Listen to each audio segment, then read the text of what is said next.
너무 죄송해요. 근데 이거 오늘까지 꼭 가능할까요? 이럴 때 거절하기 너무 어려우셨죠? 어떻게 지혜롭게 거절하고 대처할 수 있는지 끝까지 꼭 시청해주세요. 달라질 수 있다고요.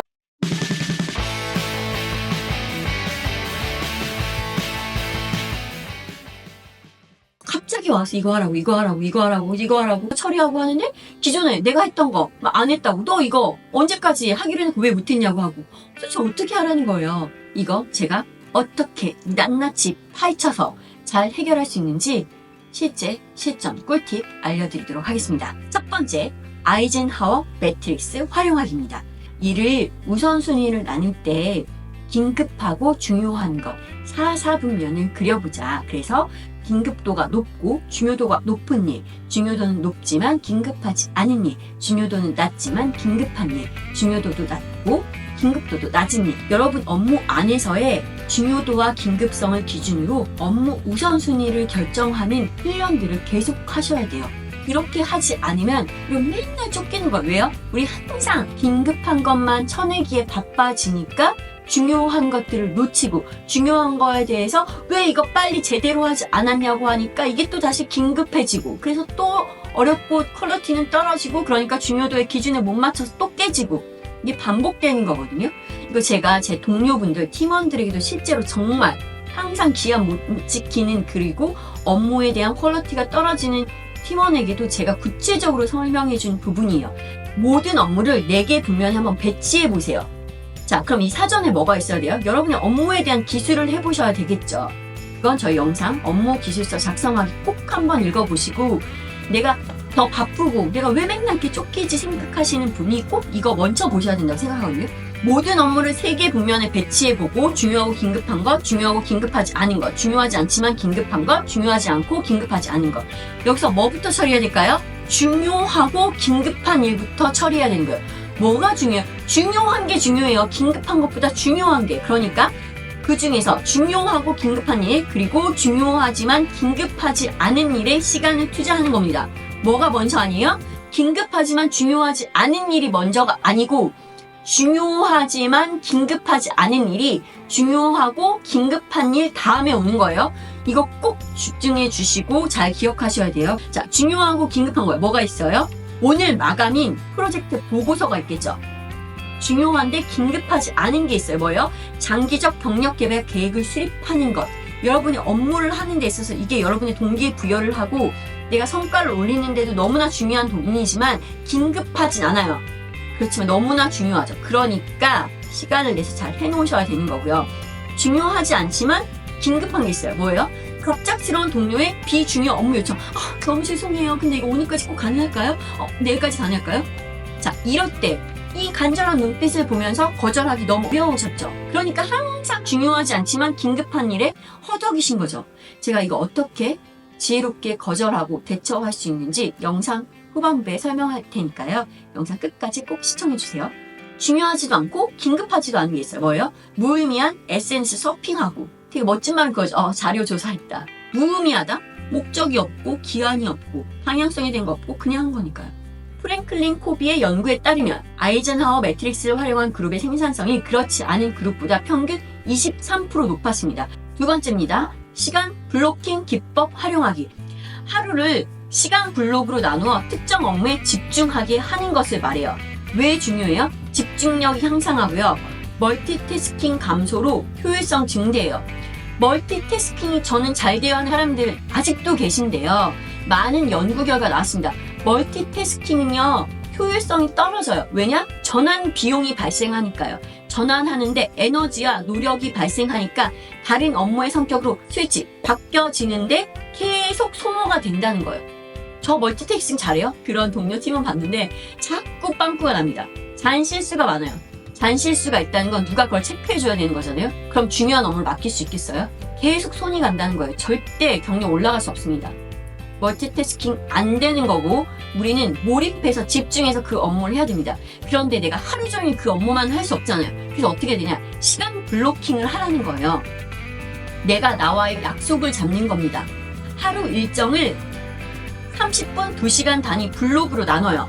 그리고 각 블록에 특정 업무를 할당합니다. 블록 중간에 짧은 휴식 시간도 포함하는 거예요. 예를 들어볼게요. 9시부터 11시까지 가장 중요한 프로젝트 작업을 한다라고 하고 11시부터 11시 15분까지 15분간 잠시 휴식을 한다. 그리고 11시 15분부터 12시까지 이메일 확인 및 응답을 한다. 캘리포니아 대학 연구진의 조사에 따르면 시간 블로킹을 실천한 참가자들의 업무 완료율이 평균 39% 증가했습니다. 여러분이 어느 시간대에 어떤 업무가 가장 잘 되는지를 파악하고 들어가는 겁니다. 뭐예요? 저 같은 경우에도 고도로 집중해서 기획해야 될 거 오전에 해요. 그런데 이거 있어요, 여러분. 저 여기 오전 집중 업무 시간을 블로킹 했으니까 저한테 미팅 잡지 마세요라고 하는 거. 우리가 미팅이 너무나 중요하고 시급한 게 있을 수 있잖아요. 전체가 다. 그럼 내가 이걸 양보해야겠죠. 그런데 갑자기 동료가 어떤 업무 요청하거나 갑자기 와가지고 잠깐 얘기할까요? 이건 다 막을 수 있다는 거죠. 계획되어 있고 사전에 있었던 너무나 중요하고 다 동의하는 업무에 대해서는 당연히 내 개인 블로킹보단 더 중요한 겁니다. 그 업무가. 그렇지만 그러지 않은 시간 안에서는 우리가 내 루틴에 맞춰서 나의 시간에 나의 바이오 리듬과 나의 효율성을 여러분이 스스로 잘 여러분 인지하고 계셔서 거기에 맞춰서 할 수 있다는 거예요. 제가 실제 사례로 우리 또 총무하신 분 업무 요청 대응 건이 되게 많은 분들 계시잖아요. 근데 품위도 막 올려야 되고 돈 비용 많이 쓰니까 올려야 돼요. 그러면 이게 너무 힘들다는 거예요. 제가 그랬어요. 시간을 블로킹 해놔라. 사람들의 패턴이 있잖아요. 나한테 와서 업무 요청을 하고 이것 좀 해주세요 하는 시간이 있어요. 아침에 오자마자부터 하지 않습니다. 그러면 보통은 오후 한 2시부터 4시까지 한다. 그럼 내가 이때는 아예 대응하는 시간으로 만들어 놓고 그 오전에는 내가 보고서를 작성하거나 거기에 대한 예산안을 확정해 보거나 거기에 대해서 내가 지출에 대한 것들을 한번 확인해가지고 데이터를 분석해 보겠다라는 시간으로 훨씬 효율적으로 쓸 수 있거든요. 이거 정말 꼭 해보셨으면 좋겠어요. 세 번째, 80-20 법칙, 파레토 법칙 적용하기입니다. 20%의 노력으로 80%의 결과를 만들어내는 핵심 활동에 집중하라는 것이 여기의 요지인데요. 효율성을 극대화할 수 있어요. 불필요한 업무를 감소할 수 있습니다. 자신의 업무 중 가장 큰 가치를 창출하는 20%를 파악합니다. 여러분이 했을 때 효율이 뛰어난 거예요. 그리고 그게 조직에 가장 필요한 것. 그것을 파악해 봐야 돼요. 여러분 꼭 여러분에 대해서 잘 알아야 돼요.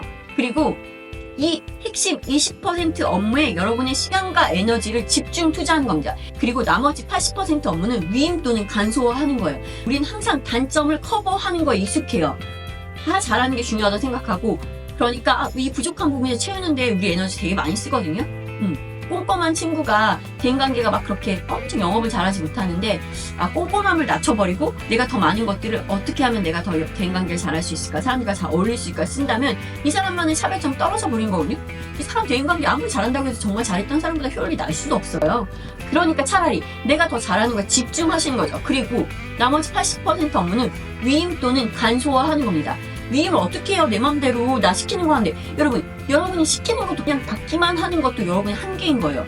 회사는 목표를 말하고 그 팀의 성과를 달성하기 위해서 각각의 구성원이 어떠한 일을 했으면 좋겠는지에 대해서 분명히 논의를 합니다.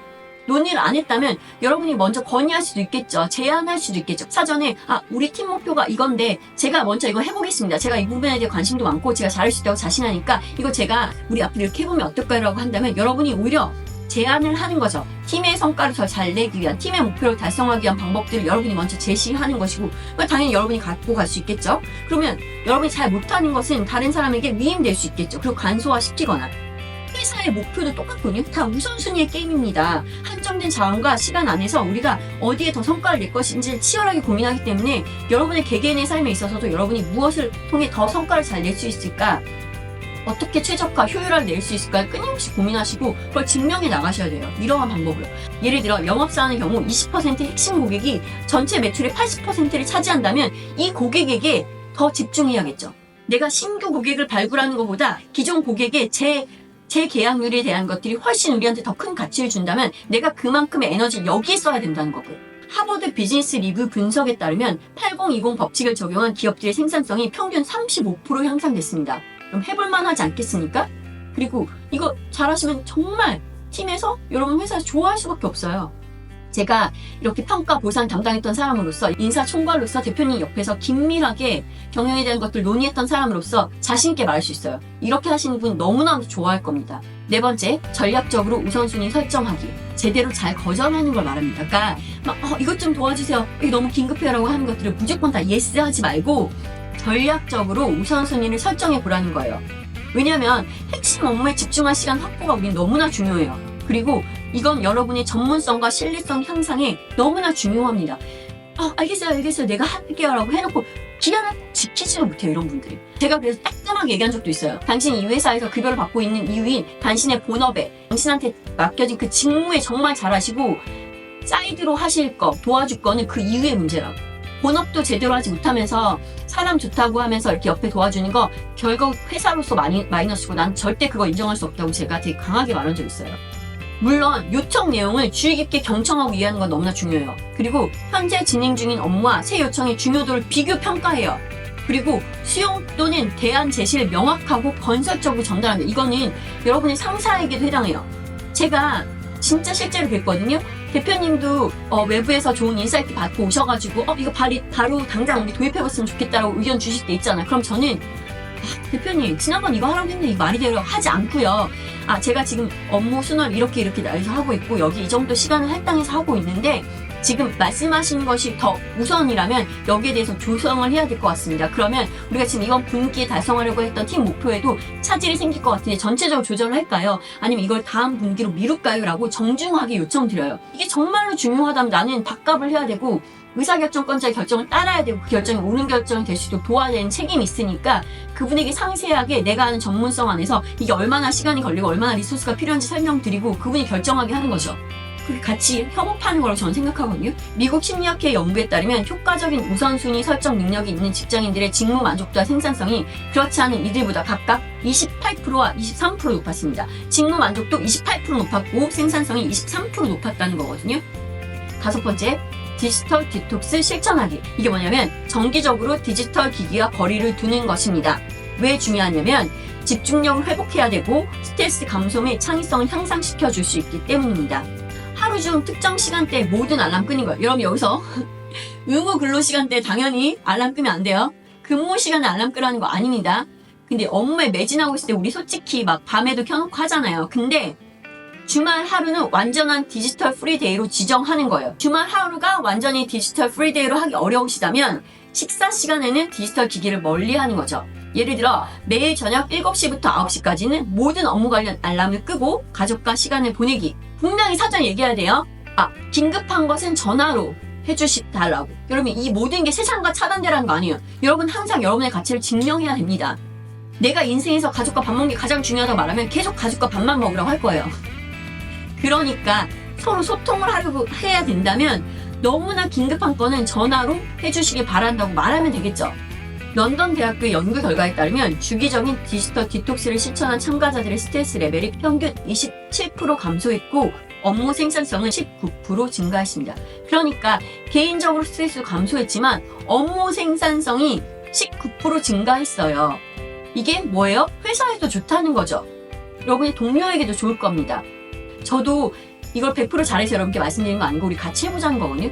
너무나 중요합니다. 정리해볼까요? 첫 번째, 아이젠하워 매트릭스 활용하기. 긴급성, 중요성에 따라서 하는 것. 그리고 두 번째, 시간 블로킹 기법 사용하기. 일정 시간 딱 블로킹 해버리는 것. 그래서 이 시간에 뭘 할까? 지정하는 거 말씀드렸죠. 8020 법칙 적용하기. 내가 잘하는 20%, 80% 효과를 낼 수 있는 20%에 집중하는 것. 전략적으로 우선순위 설정하기. 무조건 예스 하지 말고 업무에 요청이 들어오면 우선순위 조정해서 제대로 잘하기. 디지털 디톡스 실천하기. 일정 시간 안에 모든 디지털을 오프해서 더 스트레스를 완화시키고 더 생산성을 높이도록 노력하는 것. 이 전략들을 영상 끝나자마자 바로 실행해보는 것은 어떨까요? 여러분이 한정된 시간을 효율적으로 전략적으로 잘 활용하셔서 삶의 주도권을 갖고 밤 10시가 아니라 8시, 7시에 기쁜 얼굴로 활기차게 퇴근하기를 희망합니다. 좋아요, 구독, 알림 설정 부탁드릴게요.